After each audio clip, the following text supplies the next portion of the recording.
Salut, c'est Eddie de Préto, bienvenue dans Coulisses.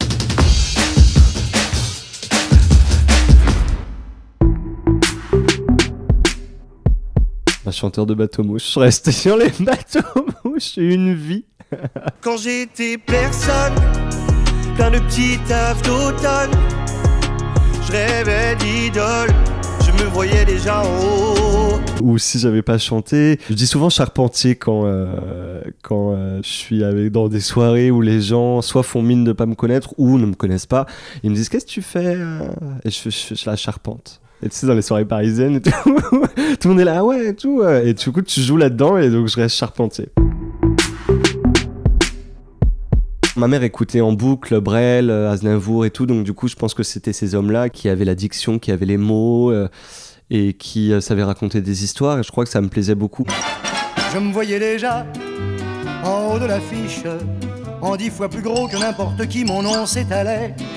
Même si j'étais en mode crise d'ado, donc je disais à ma mère, tes sons c'est de la merde, je crois qu'en fait ça m'a trotté un peu et en fait ces visages-là, ces carrières-là, ces hommes-là m'ont totalement influencé en fait. Il y a un des premiers concerts que j'avais fait à Dijon, il y avait des gens qui étaient montés sur la scène, et c'était pas prévu, du coup ils commencent à venir danser avec moi, et tu sais trop jamais comment réagir face à ça, t'es là, est-ce que c'est ok, ou est-ce que c'est genre, faut les sortir s'il vous plaît, et donc tu sais pas trop comment dealer avec ça, mais en vrai ça s'est bien passé, ils sont descendus, et puis voilà. Je crois que c'était Adèle à la Cigale. Et genre, elle était pas du tout connue, c'était quand elle avait été connue au Morning Glory, c'était dans Skins, une série que seuls les 90 peuvent peut-être connaître. Et du coup, il y avait une chanson qui passait vers la fin de la série, qui était au Morning Glory, que j'avais découvert Adèle.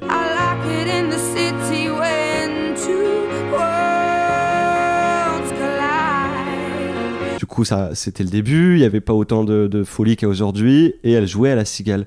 Et on m'avait offert cette place de concert, j'étais devant. Franchement, c'était rempli, mais c'est fou de se dire que tu vois Adèle à ça, je l'adorais.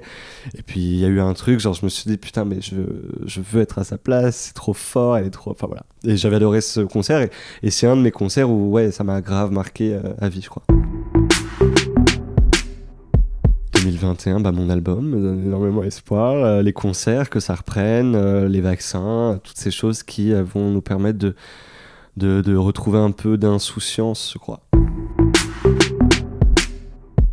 Je viens de découvrir une meuf dans la série I May Destroy You qui s'appelle Tierra Whack.